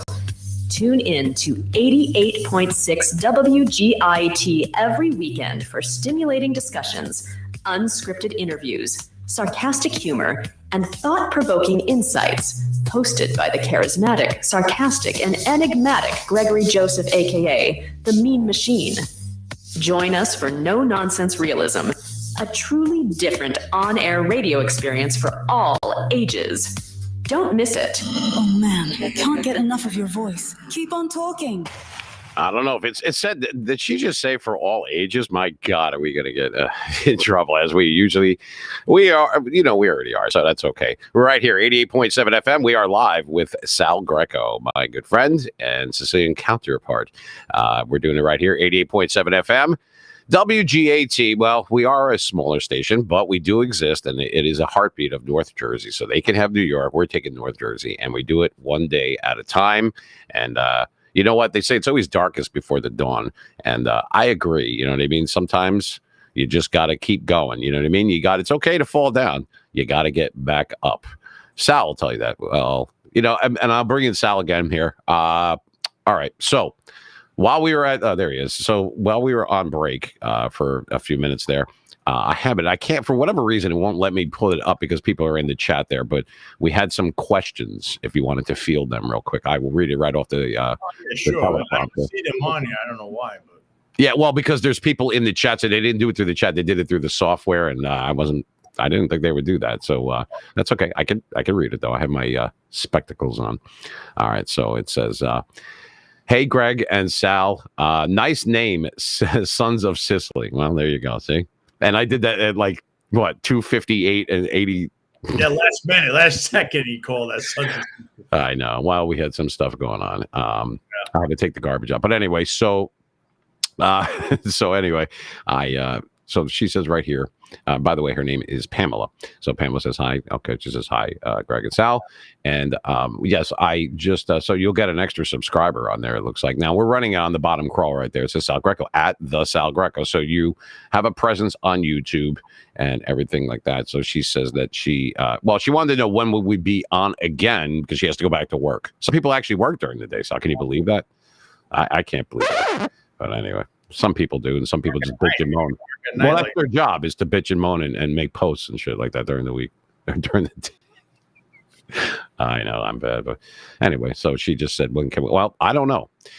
We don't really script this stuff. Well, Sal, do you want to say hi to Pamela? She wanted to say hi to you. You could wave to her if you want. I mean, she's watching. Nice to hear from you. I like afternoons. It could work depending on the days, or it really depends on I don't know how many people are going to watch, if they like what they see. Because, if you don't have an audience, then what the hell are you doing it for? It basically means like, right. we should be nailing, put some nails in on a door or something. I mean, make some money that way. But all right. Now that Pamela has ran back to work, now that's fine. Well, we didn't tell anybody. We purposely did, and we won't, because that's the way radio works. And it's funny because I could have just went on and played music. People asking right now, like, "Where's the music?" Like, well, obviously it's an interview, but that's in between. But or a hangout. Well, that's what I'm saying. It's different stuff. I mean, it's not just stuff that you see that's like local. It could be anything that's current events in the news, that kind of thing. We could talk about food. It can be local because we could highlight businesses or something in the future. Again, it really depends on what these people, if they like what they see, then they're going to want to come back. And as you come back, we're going to interject other ideas and things we want to do. You hear us talking about food. So we love restaurants and pizzerias and love local businesses and our people, right? So we love pizzerias, restaurants, even a falafel guy, But so if you want to see that, right, then you're going to have to pump up the viewership. You're going to want more invested time in this. That's how it works, people. I mean, we're giving this was a complete surprise, right? It's working. You like it. So, whoa, where did that come from? That's the idea. That's the whole point. You know what I mean? You got to try, so it might be the right thing on the wrong day, or it could be the wrong day or just a different, it all depends. There's always stuff that's breaking and that kind of stuff, but it's very, obviously it's unscripted, it's unfiltered. You know what I mean? That's why they gave me that button. Can you, that kind of stuff. But there was another one that came in here, and this is from Marty. Marty says, "Hey, Sal, I've never seen you before, but I can't even read this. And it's not even in handwriting. I can't even read the goddamn teletype. So that's bad. Because there's like little dots and everything. He's actually typing it live. And because we're on a 7-second delay, that's why it's going to sound kind of weird. He just said, Marty says, "Hey, Sal, welcome to the Mean Machine." I guess he works here too, and I didn't even know that. I guess. I mean, I don't know. But it's I seem to be a one-man gang with a lot of this stuff, which I've always been. It seems like it works out better that way. But I don't know what he's trying to type. I don't know. Obviously, he's excited. Maybe he's got to go back. Maybe everybody's on like lunch, really, at like quarter. They should be ready to leave. You know what I mean? That's afternoon drive is usually 4 to 7. Afternoon drive. That's what that's the whole MO. That was it. Afternoon drive. It was always 3 to 5. What happened? We haven't know. I don't know. And I'm busy like during the days a lot, and I'm going to be even busier and everything. So some of the stuff might be pre-recorded and everything, but we are live right now. And I don't know if we will be on Saturday or not. We pop up at different times and everything. But like you said, if there's a market for it, I mean, people will never get tired of hearing about different things, especially the stuff that's not just in the news, just things that maybe they might or might not know. Association game. That's what we're talking about here. It's like an association between this or that. And people enjoy it because it's real. We're real people. There's no AI bullshit. There's no, you know what I mean? We talk about food. How about highlight? I mean, these things, and that's the other thing too. On Saturdays, see, Greg goes live Saturday nights. Sometimes I could do it. Sometimes I can't because on Saturdays, as Greg knows, I've done everything from going to the Marlins games. Then I go to highlight. By the time I get in, it's so late. I've been up since the early morning. It's like, oh my God, how do I? Because if I can't be at my best, you don't want to see me when I'm exhausted and I'm at 5 minutes. I'm like, I look like I'm depleted. You don't want to see that. So that's kind of Then it's he like starts eating too. It's crazy. It could happen at any moment where you just, all right, let's do this, and it works, or because it's radio. That's how radio is. So Greg sometimes could do it on Saturday live, and he's all day long doing something, and it's going to be impossible to come up. And the same thing with me. Yeah, well, I mean, and you have been. I mean, you make it when you can, and it's more or less like a thing where you can hang out and rock with us. And we do more than that. It's we don't really have themes. We've had that in the past, and we will. Like we'll have 80s night or Gen X, but mostly it's 70s, 80s, 90s. And it's not always rock; it's rock based. And as the night cruises on, and we get past the witching hour, which is midnight, we'll throw in some heavier tunes. But we break it up pretty well, and we do. I do shout outs and requests and all that kind of stuff, just like terrestrial radio should be. I always tell you, I like when he does the whole. We're just going to call it what Belmar, New Jersey. My favorite. Point Pleasant. You're talking about Point Pleasant now. Point Pleasant hits. We hit. Take Me Home Tonight. You play all these shows that remind me of Jovi. Yeah, it's great. And we also had you had the actor that actually beat up Steven Seagal, I think, or something. Remember he came on. Oh, that's Rhino. He'll be around soon. He's busy right now. That's Rhino Michaels. He's a buddy of mine. He didn't beat him, but he was the stunt double for in Under Siege 2 for Seagal, and he also does the stuff for Ferrigno, and he did most recently for Bautista, the big guy. I mean, Rhino is a big guy. His name is Ryan, but they call him Rhino. Big guy. He's like my size, so it's perfect that he was on. We would talk. So I'm saying I think he popped up out of nowhere. So you just never know. You never know. It's just boom. Who is this guy? He had a stunt double. Wait, he knows who. He does what? He's in Hollywood. We didn't even know. It was just, and it was 30 minutes, and it was over. And if you missed it, if you weren't tuned in, you missed it. It was a surprise. See, I never know when they're coming. And we had what was a month and a half ago. All of a sudden, Heather Thomas. Now she doesn't want to talk to anybody, but she was there. I mean, obviously, but it's not even. They're just like regular people. Now Jimmy Barbarese, who he has his new thing is, excuse me. His stuff is on Amazon right now. It's Capo something. I forgot the name. It's kind of like Goodfellas meets Stranger Things. And he's out in Long Island. Jimmy Barbarese, he's a friend of mine as well. He will actually, we're going to interview him this week. We have interviews that we're going to be doing that I've sat on a few of them, for the summer. We have one for the premiere for season 3, which is this Saturday, the 21st. And that would be the one that I did at the end of June, I believe it was, with hey, you see that? Can you see what Jay Shelter's saying in the chat? Steven Seagal has actually performed in a band where I live. Now that would be quite the sight, seeing that guy play any kind of instrument. I don't know he's in a band. I know he's a big Hollywood guy that kicks ass, so maybe he got his ass kicked. I don't know. If you hear, there's so many stories with that guy. And my father a long time ago told me when he filmed Out for Justice, he was hanging out 18th Avenue, and he came to 17th Avenue on, I think, 84th Street, which is now, it used to be a cafe, but now it's actually a great place. Panini Rustico, it's called. But at the time, it was a cafe. You talk about Brooklyn. It was in Brooklyn. He came in there, and my father met him.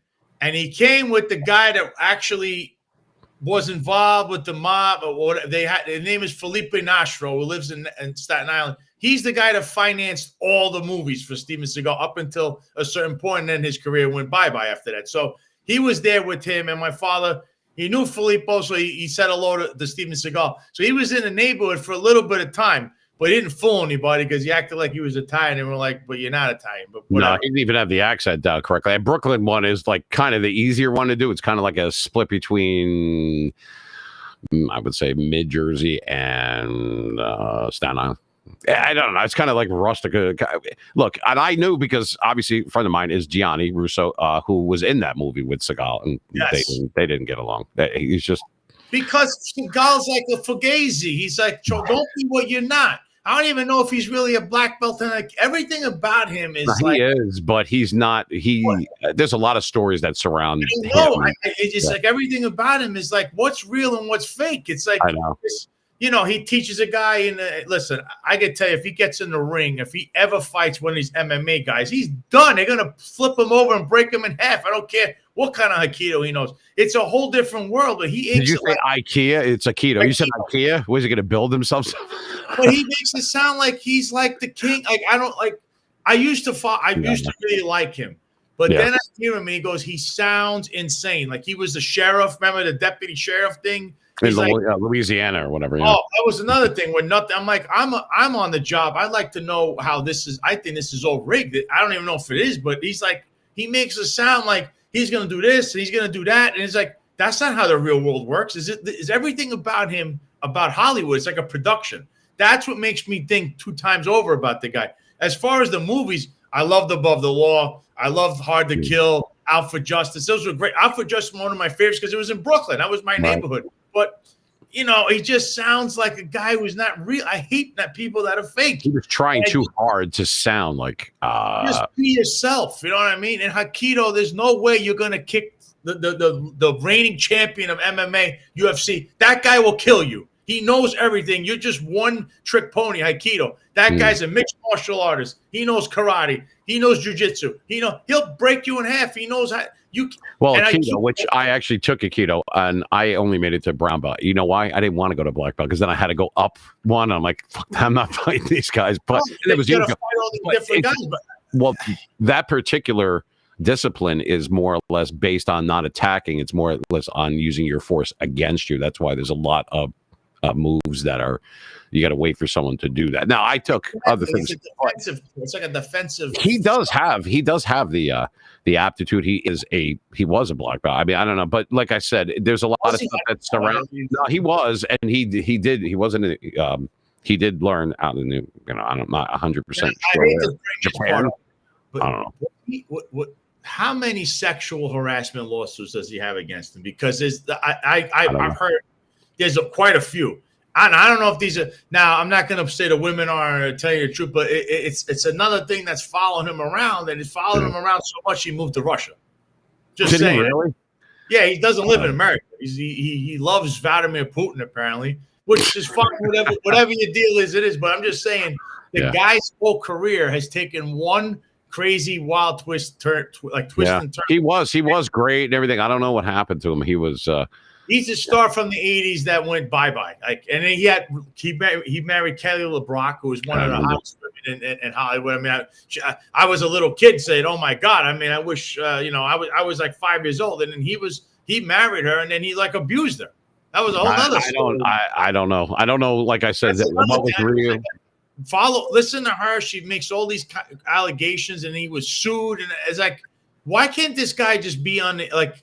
We thought we had a guy who was a keto and he was a quiet guy, and it ends up being it's anything but that. There's so many allegations with the guy. You know what I mean? Yeah. Like, wow. And you never know what's real, what's not, what you hear, what you say. I mean, that could be with anybody. It's so convoluted that it's impossible. I remember, and you mentioned Kelly LeBrock. I remember when she was in Weird Science, and I was Weird like, Science. oh my God, yeah. I actually mentioned her in a term paper. I swear to God, I was in high school. I was so enamored with her.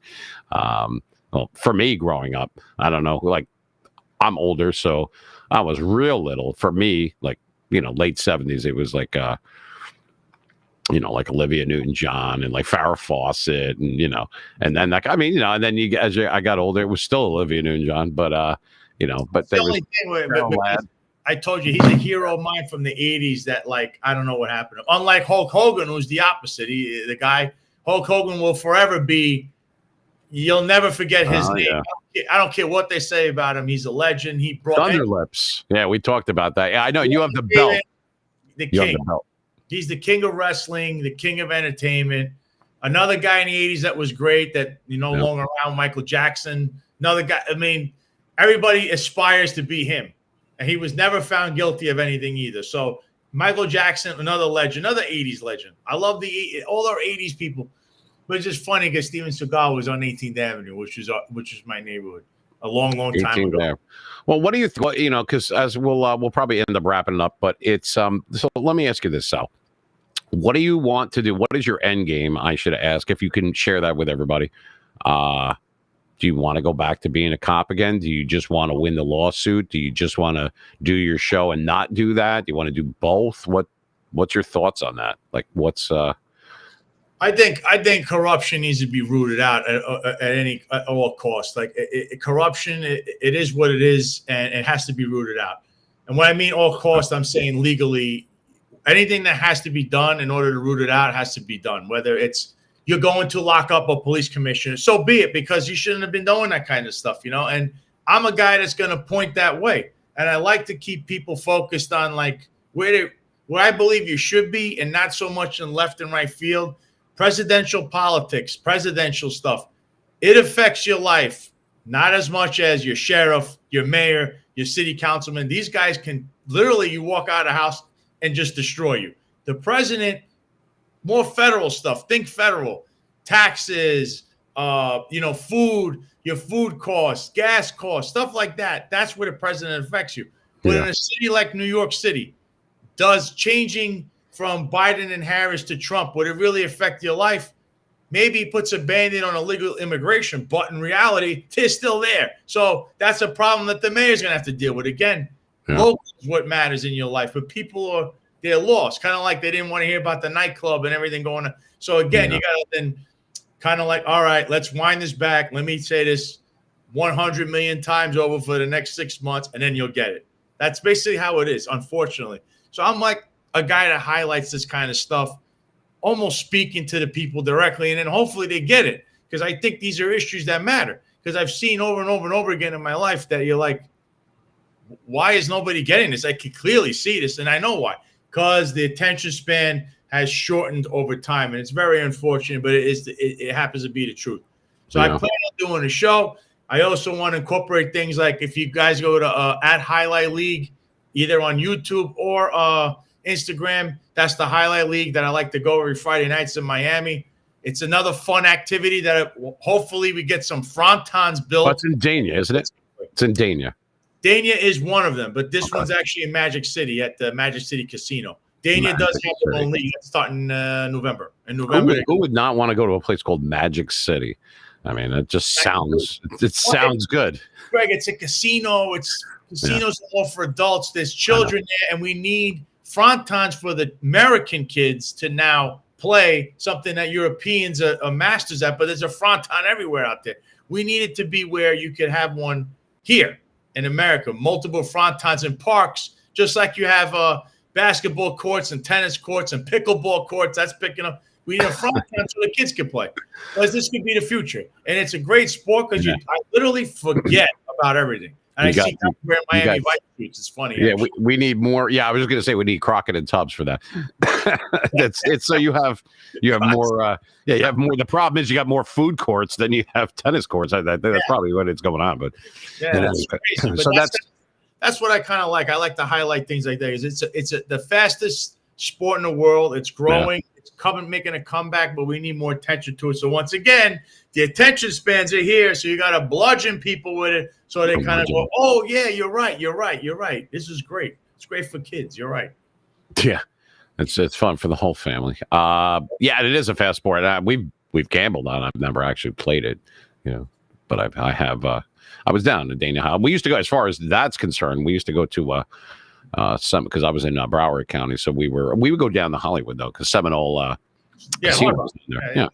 Yeah. I mean, in Hollywood, Florida, and that kind of stuff. But anyway, all right, so I guess what we'll do is, pretty much that's a roundabout answer, but so the definitive answer right now, you want to be able to, you kind of like the time that you've had, not that you like the time off, but you spent it where, you're working and doing what you can, but you're also rooting this stuff out, and you happen to have been right. And, since we couldn't talk you out of it, I'm like, well, we might as well go with it. And it was not. But you know what? You stayed. I'll give you that, man. You stayed to, the course. You weren't going to let anyone around with what you wanted to do. And they left you holding the bag. All these guys and the ones that went into spaces with you, and they would talk about it. And then outside of that, just like in general public or whatever. And they, and then it was like, oh, yeah, go ahead, get him, Sal, whatever. And then they would take a step or 2 or 10 back, and there's Sal holding the bag. For people that don't understand what that term is, those are the same people that don't understand drop a dime. Yeah, so it's okay, because you have the younger generation and the longer. It sucks that it has to be that way. It's the human element, I guess, but you remember who your friends are, the ones that didn't turn on you, and you won't forget the ones that did. That's the Sicilian curse, or whatever you want to call it. I have the same thing. Someone sticks something in my back like that. You know what? Especially if I have to pull it out. Yeah, it's not It's not a fun thing. You know what I mean? You're not a machine, and neither am I. So it's, it stings. It stings. You know what I mean? And having to tell people that I'm telling you the truth, check this out, or look at this, or believe me, or even when I have my back turned, you should do. I don't know. It's.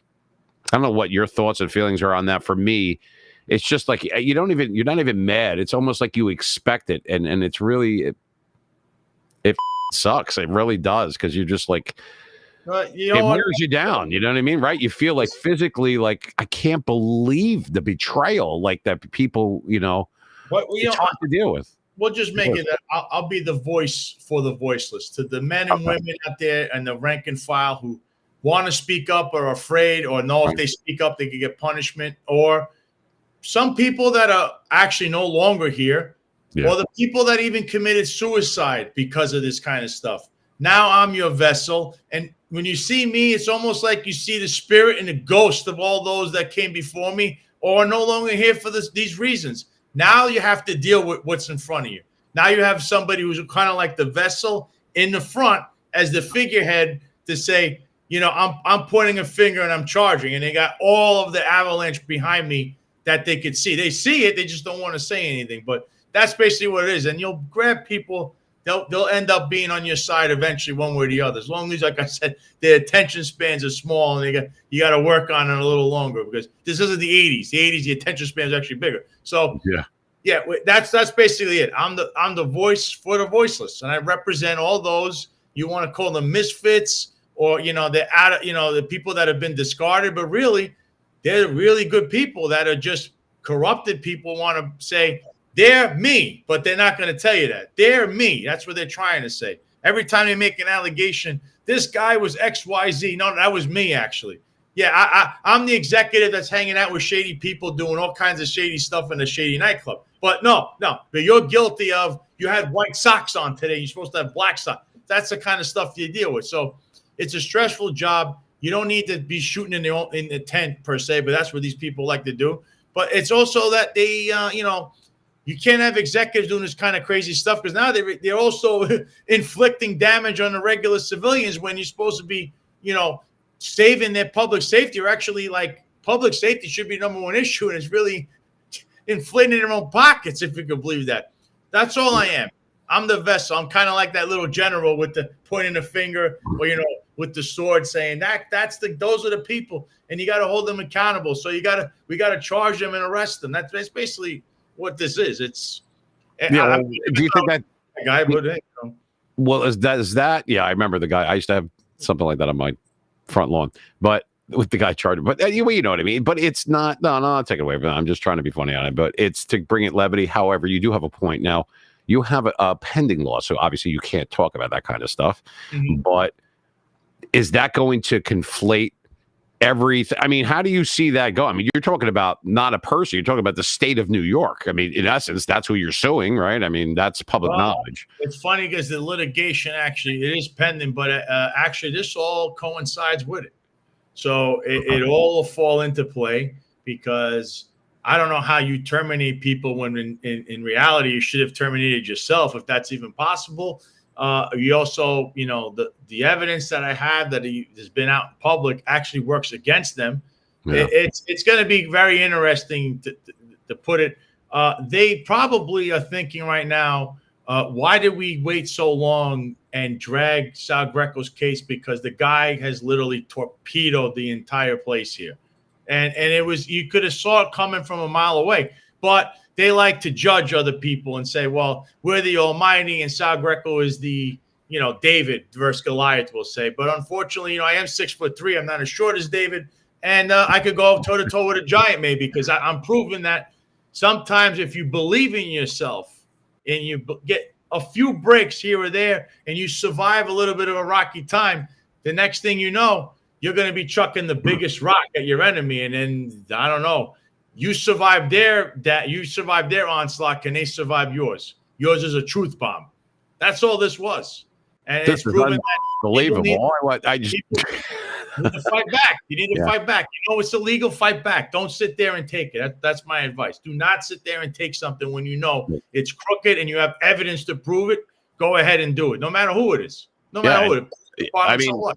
Yeah, I mean, it's like you said, you said the David Goliath thing, and that's probably how a lot of people see it. You know, they see, ooh, this, the state of New York, and this guy's malcontent, and once again, labels again. Oh, he's this or he's that. That's just a narcissistic guy that's trying to get attention. Oh, come on, enough with the labels. Maybe if they take a moment to say, hey, let's take a look at this let's slow down, forget about the narrative. Let's see this Sal.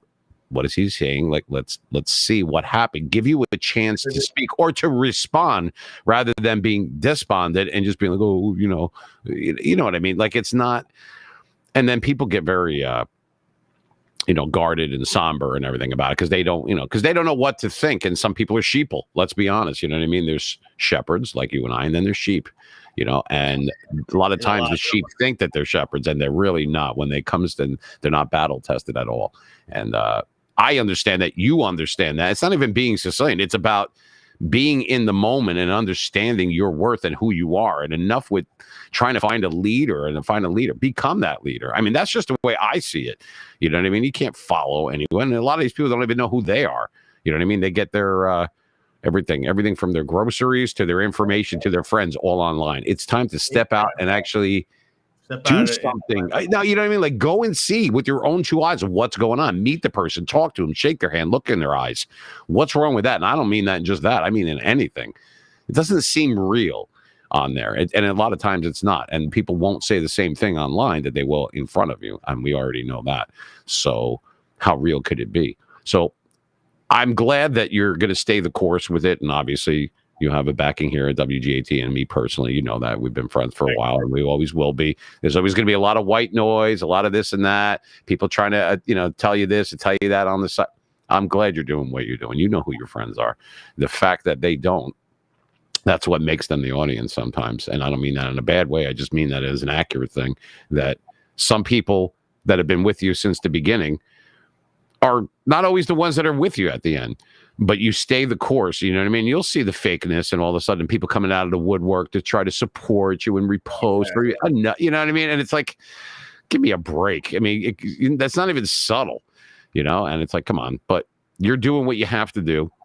I appreciate you being on here. And I know that you have NYPD and everything else to deal with. And you and I will meet up hopefully before the end of this year. It's been kind of a crazy year, but the summer is kind of... Oh, we got to eat, right? I mean, we're going to have to we're going to go to this and that. The Yankees have no pitching, but they seem to win. My team, my football team, which I'm a Steeler fan, we have no offense, yet we're 2-0. I don't know what the hell goes on, but in any event, obviously you do. Getting a lot of messages in there while we're on camera. Yeah, I know. That's all right. We're going. But I appreciate you doing, like I said, I appreciate your honesty because that's something that's far and few between. It's not popular all the time. It's not always popular when you're having to say what you have to say. You know what I mean? And I appreciate the fact that over here, Sal. I know. I'm watching. I think I ordered. I got to fix something, but yeah. Okay. I just wanted to get your attention. The shiny object is over here. That's me. I know. That's okay. Yeah, way to add them. All right, but anyway, I'm just messing around with you. We're going to play some tunes after this for a few minutes, but. At the Sal Greco, we had it up on. We'll run it again right here. There he is. So you can find him on Twitter /X, whatever we're calling it. There we go. Sal Greco at the Sal Greco. You said that you're also, and that's the same. If they want to go to YouTube, and we'll probably put this one. We'll leave it on our YouTube as well, which is at Mean Machine Radio, and yours is the Sal Greco on YouTube as well, right? The Sal Greco Show. The Sal Greco Show. Yeah. Well, there you have it, and. Like I said, we'll do this again, and I'm sure that there's never going to be a lack of things to talk about. There's always something, you know what I mean? But I think the bottom line is you're being true to yourself, and people are starting to see that now, and you're not fooled. You're not fooled at all by the people that were and weren't there, and I'm glad, and I'm proud, and I'm very honored to be your friend. So thank you, Sal. Thank you for being here. For all those that came in on 88.7 FM and WGAT, you have listened and watched the Mean Machine Radio Show. Just two Sicilian stuff. Now we're going to talk about mozzarella. We're going to talk about pizza ustica next time and about the sauce and gravy thing we got going on and what type of string they use for braciole. We got to do it, man. We have to do it. And then we'll go to that pizzeria and we'll invite mozzarella curd too. Yeah, we'll get Portnoy. We'll be like, oh, the rule is one bite, like one bite, and then we just eat the entire pizza. Go, oh, that's not the friggin' rules now. You kiss my, so Anyway, that's fun. Sal Greco, ladies and gentlemen, Can we give you some fake clacking? Here we go. There you go. They're all right here.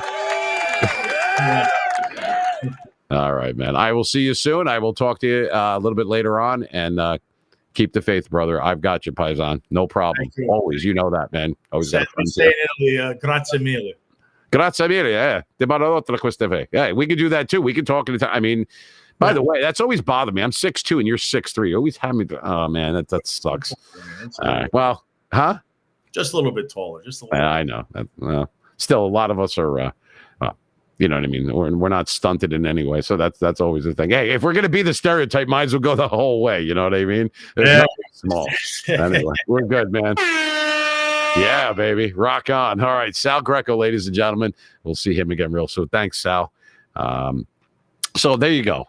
Just a couple of paisans talking in the middle of a Monday. Why not? I don't know. Not even really scheduled. We just said we'll do it and let's do it.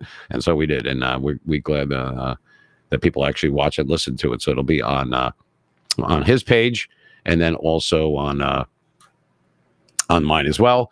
And then we'll leave it for a little while because a lot of the stuff we're pulling the broadcast, we have no choice, by the way. If you've noticed, some of our broadcasts are not there the next day. It's not with me being sneaky. I have to pull them. So if you don't catch us live, you can you catch it on our Spotify or sometimes on YouTube. Season 3 starting Saturday, the 21st. You'll be on there. Now, I'm not sure if I'm going to be live on Saturday or not. I might not be. I think we probably will be.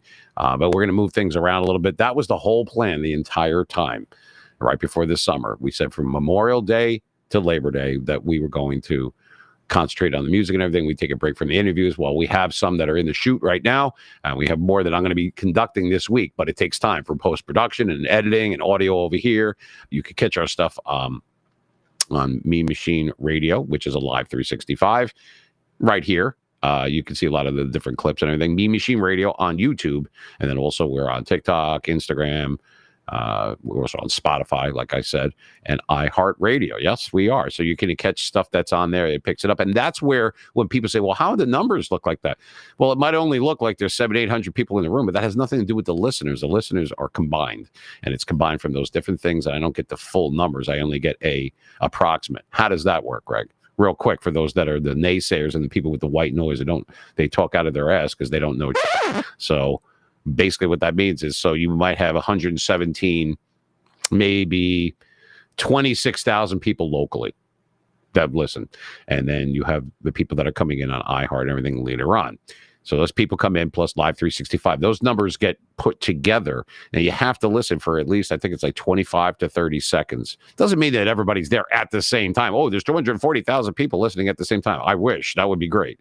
I wouldn't get nervous with that at all. I've done that. But it means combined. If they listen for at least around 30 seconds, that number goes to it. It doesn't go away. So it doesn't really matter what you see in the rooms. It can only be a few hundred for whatever.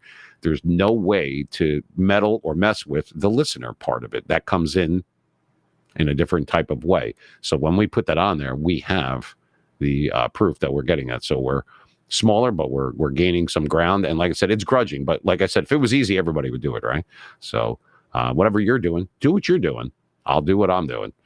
And that's it. And we do have, like I said, the internships that closed on September 1st. And we are going to have the mentorship program and, of course, the master class. I'm going to try to get to all of that.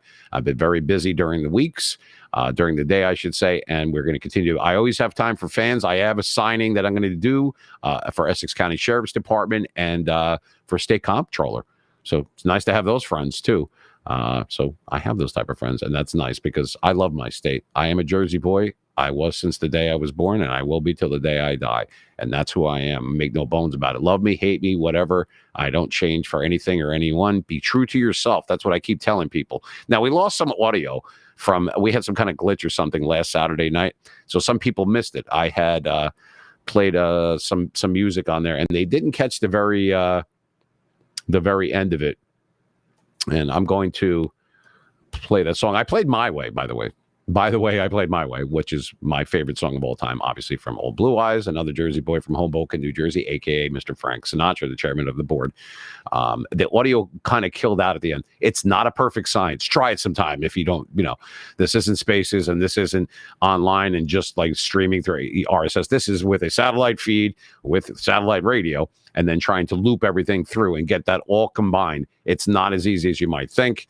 And, but we do the best that we can, and we try to bring variety of music. We have interviews. We do a little bit of everything. Our niche is that we don't have a niche. It's that simple. Once again, thanks very much to my good friend Sal Greco for being here. We'll see him again. You can see it on the crawl right there on the bottom, at the Sal Greco and Sal Greco Show, as he corrected me, on YouTube and everything. He's a good guy. I've known him for a while, and we will definitely have him back. And we're going to play a little bit of music. And before we jet out of here, I think we have the floor for another 30 minutes. So we'll play a couple of tunes, but I'm going to play the Jim Croce song that nobody heard near the end of the last broadcast. So sorry about that. Like I said, things happen. It wasn't intentional. And I did mean what I said. Sal was left holding the bag on a lot of things. Now, all of a sudden, people are starting to glide in and drift in and everything, whether it's on this platform, meaning X or Twitter, or on Facebook or on YouTube and everything like that. He isn't fooled. I mean, him and I spoke about that a while ago. I said, watch what happens. Bingo. What am I, a genius? Could be. But I know life. I understand people. And I'm not 100% perfect. I'm nowhere near that. But I know who I am. And I don't lie. And you should be true to yourself as well. That was kind of what I was saying. And he's doing that. He's a real person. So am I. That's why I'm unfiltered and unscripted. I feel no need to make it up. Yeah, it is entertainment. And I say a lot of crazy stuff. And of course, I mean, that's all part of it and everything. But when it comes down to it, you have to be true to yourself. It doesn't matter what other people think of you. It matters what you think of you. And it matters on how you treat people. I've made that mistake where I've put other people in front of me. Not that that's a bad thing, but to the point where I've ignored my own needs for certain things. And I don't do that anymore. So I thank God and I pray every day. I do. I know there's no politics or religion, and we did a little bit of both today, but I felt it was a necessary thing.